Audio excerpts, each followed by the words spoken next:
Adanya siswa SMK PGRI 1 Lamongan yang menyontek saat ujian nasional berlangsung di hari kedua kemarin, serta terbongkarnya mega skandal pencurian naskah ujian nasional yang melibatkan 78 guru, kepala sekolah, dan pengawas sekolah tahun 2014 lalu, membuat sejumlah sekolah di Lamongan, Jawa Timur melarang wartawan melakukan tugas peliputan di sekolahnya.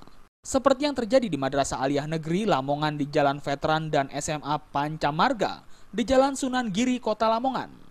Di kedua sekolah tersebut sejumlah wartawan dilarang meliput ujian nasional, walau hanya mengambil gambar di luar ruangan melalui kaca atau depan pintu ruangan ujian.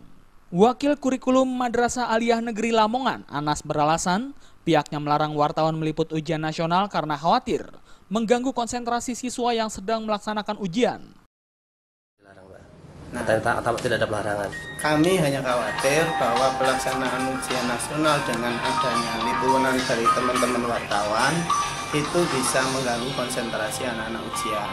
Kita kan tidak ngambil dari dalam, Pak, mungkin dari luar, dari kaca atau gimana, Pak? Masa itu mengganggu juga, Pak? Ya, bagaimanapun kalau namanya ada kesan ada orang yang ada di sekitar mereka, anak-anak itu, maka itu mengakibatkan mereka juga terganggu konsentrasi. Atas berbagai upaya dan persiapan yang dilakukan, pihak sekolahnya optimis anak didiknya akan jujur dan tidak menyontek pada saat mengerjakan ujian tersebut. Dari Surabaya, Jawa Timur, Muhammad Basoir melaporkan.